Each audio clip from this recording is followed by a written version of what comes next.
एक ऐसी लड़की जिसके बारे में उसके माता पिता को तब पता चलता है जब लड़की का 8वां महीना चल रहा था।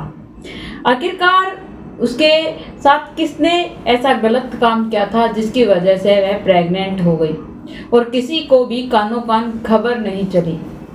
चलिए जानते हैं कि उस लड़की के साथ ऐसा क्या हुआ था जिसके बारे में उसने अपने माता पिता को भी नहीं बताया। 7वीं क्लास की एक 11 साल की छात्र जो कि स्कूल जाया करती थी, उसके पास इतने पैसे और इतनी ज़्यादा चॉकलेट रहती थी जिसे देखकर आसपास के बच्चे उससे चिढ़ने लगे थे, लेकिन माता पिता से यह सब कुछ अनजान था। नमस्कार दोस्तों, मैं Priyanka Yadav crime movement channel पर आपका हार्दिक स्वागत करती हूँ। आशा करती हूँ आप लोग खुश होंगे, स्वस्थ होंगे, अपना और अपनों का ख्याल रख रहे होंगे। यह कहानी उत्तर प्रदेश की है, जहाँ पर एक लड़की डेली स्कूल जाया करती थी। 7वीं कक्षा में पढ़ने वाली लड़की रोज उसके पास पैसे और चॉकलेट रहा करती थी जिसे वह हमेशा एंजॉय करती रहती। आसपास में जो उसके साथ पढ़ने वाले स्टूडेंट थे वह देखकर उससे चिढ़ने लगते हैं। बहुत महीनों तक यह चलता आ रहा था। लड़की के बारे में किसी को कुछ भी खबर नहीं थी, किसी को कुछ भी नहीं पता था। स्कूल के अंदर टीचर यह समझकर उसे छोड़ दिया करते थे कि माता पिता की एक लाडली लोती बेटी है, क्या पता वह अपनी बेटी को देते होंगे पैसे, तब यह लड़की इतना कुछ खाती है। किसी ने भी उस लड़की पर ध्यान नहीं दिया। लेकिन जब टाइम बीतता जा रहा था और लड़की का पेट बाहर आ रहा था तो उसके माता पिता को उस पर संदेह हुआ, शक होने लगा। उन लोगों ने अपनी बेटी से पूछताछ भी की, लेकिन लड़की कुछ भी नहीं बताती। धीरे धीरे लड़की के पेट में पेन होने लगा। अपने माता पिता से इसके बारे में बताती है तो उसकी माँ उसे टैबलेट दे देती है और जब सुबह होती है तो वह फिर से अपनी माँ से कहती है कि माँ, मेरे पेट में अब भी दर्द हो रहा है, मैं क्या करूँ। तो माता पिता हॉस्पिटल लेकर जाते हैं और हॉस्पिटल में जब उसका चेकअप होता है और जब डॉक्टर बाहर आकर जब उन लोगों को बताते हैं उसको क्या दिक्कत हो रही है, तो सुनकर माता पिता दोनों हैरान हो जाते हैं। डॉक्टर भी हैरान थे कि इतनी छोटी बच्ची के साथ इतना गलत काम किसने किया। डॉक्टर बताती है कि आपकी बेटी प्रेग्नेंट है और वह अब की नहीं बल्कि 8 महीने हो चुके हैं। जब माता पिता को यह बात पता चलती है वह शॉक्ड हो जाते हैं। वह यह सोचते हैं कि आखिरकार हमारी बेटी प्रेग्नेंट हुई तो हुई कैसे। वह इतनी छोटी सी उम्र में स्कूल जाती है और उसके साथ यह सब कुछ किसने किया। हॉस्पिटल से यह बात पुलिस स्टेशन पहुंच जाती है। पुलिस वहां पर आ जाती है, लड़की के बयान लिए जाते हैं, लेकिन लड़की कुछ बताने को तैयार ही नहीं थी। शायद जिसने उसके साथ ये सब कुछ किया था उन्होंने शायद उसे धमकी दी थी कि अगर वह किसी को बताएगी तो उसके माता पिता को वह कुछ कर देंगी। लड़की बच्ची थी, उसे नहीं पता क्या सही है और क्या गलत।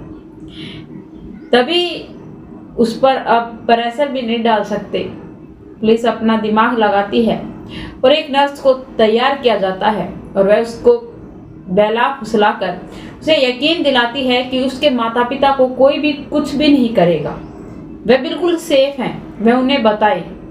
लड़की मान जाती है और वह अपने ही बिल्डिंग के अंदर 3रे फ्लोर के 2 लड़कों का नाम लेती है। उन दोनों लड़कों के बारे में वह बताती है कि वह हर रोज घर आते थे। एक दिन उन लोगों ने मेरे साथ जबरदस्ती की और उसके बाद उन लोगों का यह रोज का हो गया था। मेरा जो मम्मी पापा है वह सुबह जाते हैं, शाम को आते हैं, तो वह लोग जो बीच में जो टाइम होता था उसी के अंदर आया करते थे। यह सब कुछ कहकर वह लड़की रोने लग जाती है। उससे ज्यादा तो उसे भी नहीं पता था। पुलिस तुरंत उन दोनों को गिरफ्तार करती है, पुलिस स्टेशन लेकर आती है और उनसे पूछताछ की जाती है। पहले तो वह लोग मना कर देते हैं, लेकिन पुलिस ने जब उन्हें रिमांड पर लिया तो उन लोगों ने अपना जो गुनाह है वह कबूल कर लिया और उन लोगों ने बताया कि उस लड़की के साथ उसने कैसे कैसे कर उस लड़की को अपने झांसे में फंसाया और उसे क्या धमकी दी थी।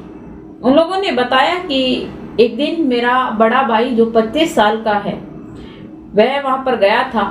उसने उस लड़की के साथ जबरदस्ती की। उस लड़की ने बहुत ज़्यादा विरोध किया था लेकिन वह नहीं माना। उसके साथ रेप कर कर वह घर आ जाता है और उसे कुछ चॉकलेट देकर आता है और कहता है कि अगर तुमने तुम्हारी माँ को बताया तो मैं तुम्हारी माँ को जान से मार डालूंगा। इसीलिए वह डर जाती है, वो किसी को कुछ भी नहीं कहती। फिर जब मेरा भाई मुझे आकर बताता है मेरी उम्र 19 साल है और मैंने भी यही उस लड़की के साथ किया था। कई बार तो हम दोनों भाई साथ जाया करते थे।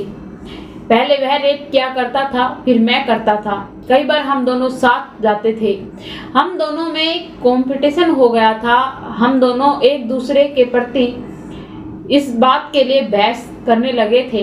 वह तब उसका मन करता वह चला जाया करता था, तब मेरा मन करता मैं चला जाया करता था। डेली उस लड़की के साथ हमें यह सब कुछ करने में मज़ा आने लगा था और उस लड़की को भी हमारे साथ यह सब कुछ करने की आदत पड़ गई थी। और उस लड़की को हम 150 रुपए देकर बहला दिया करते थे। वह मान जाया करती थी और हम उसे कहते थे कि तुम अब स्कूल जाओ तो इसकी चॉकलेट खा लेना, तुम्हारे काम आएंगे। उस लड़की को पैसों का लालच पड़ गया था। वह अब हमारे साथ यह सब कुछ करने में नॉर्मल हो चुकी थी और वह हमारे बारे में किसी को कुछ भी बताने को तैयार नहीं थी। यह सब कुछ सुनकर पुलिस उन्हें थप्पड़ मारती है और कहती है कि तुम लोगों को एक बार भी यह नहीं सोचा गया कि इतनी मासूम और इतनी छोटी लड़की के साथ तुम लोग यह सब कुछ कर रहे हो, कल इसकी जिंदगी का क्या होगा। उन दोनों को तो पुलिस ने गिरफ्तार कर लिया और सजा देने के लिए कोर्ट में पेश कर दिया। लेकिन उस लड़की के माता पिता, जो कि अब उस लड़की के गर्भ में जो पल रहा वो बच्चा था, उसे गिराना चाहते थे, अवॉर्ड करवाना चाहते थे। लेकिन जो डॉक्टर था वह मना कर देते हैं। वे कहते हैं कि इसमें लड़की की जान को खतरा है, लड़की की जान भी जा सकती है, हम ये सब कुछ नहीं कर सकते। कोर्ट से परमिशन ले लीजिए और अगर कोर्ट परमिशन दे देता है तो वह आपकी मर्जी है। अगर आप लोग ऐसा कुछ करवाओगे तो लड़की की जिंदगी नहीं बल्कि लड़की ही नहीं रहेगी।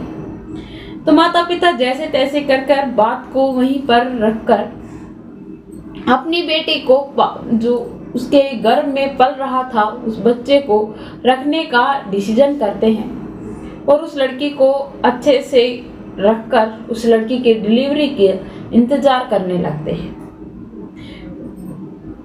1 महीना बीत जाता है। दूसरे महीने में लड़की को दिक्कत होने लगती है। लड़की जब नौवा चल रहा था तो वह अपनी माँ से कहती है कि माँ, मुझे बहुत पेन होता है, मैं क्या करूं, और मेरा पेट इतना ज़्यादा हद से ज़्यादा बढ़ रहा है, इसके अंदर क्या हो गया है। तो लड़की की जो माँ थी वह उसे कहती है कि बेटा, तुम्हारे पेट के अंदर एक पत्थर है जो कि दिन प्रतिदिन बढ़ता जा रहा है। एक दिन लड़की को बहुत ज़्यादा पेन होने लगता है तो उसकी माँ कहती है कि बेटा, आज इस पत्थर का अंतिम दिन आ गया है, आज हम इसे ऑपरेशन करवाकर बाहर निकलवा देंगे और इसे हमेशा हमेशा के लिए फेंक देंगे।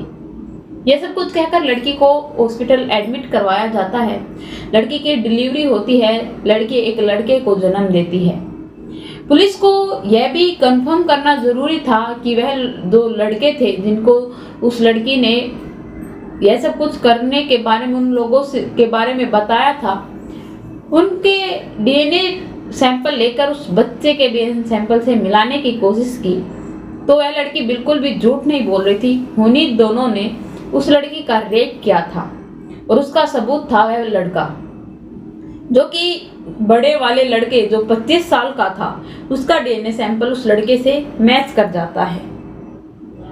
उस बच्चे को उसके माता पिता लेने से इनकार कर देते हैं और कहते हैं कि इस बच्चे को हम नहीं ले सकते।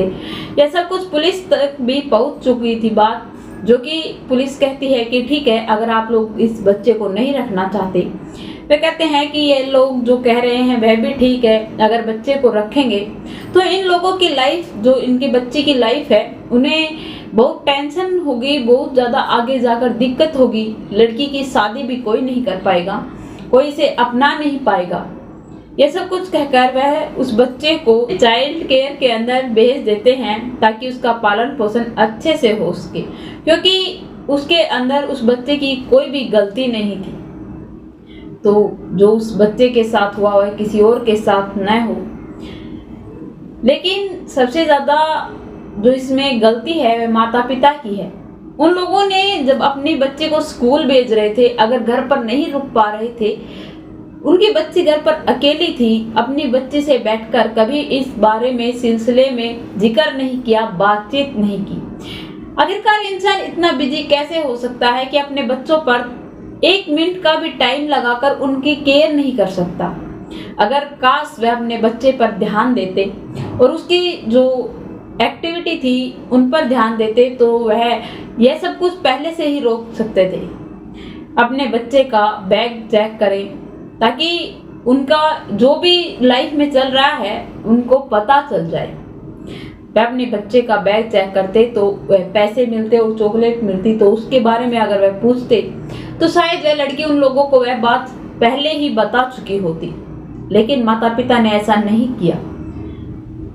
उन पेरेंट्स के लिए यह एक सबसे बड़ा संदेशा है जो कि अपने बच्चों की एक्टिविटी पर ध्यान नहीं देते। अगर आप लोग अपने बच्चों को स्कूल भेजते हो तो उसकी हर एक एक्टिविटी पर ध्यान देना चाहिए, उसके बैग की तलाशी लेनी चाहिए, अपने बच्चों के साथ एक फ्रेंड की तरह रहना चाहिए ताकि बच्चा हर एक दुख सुख की बात आप लोगों के साथ शेयर करे।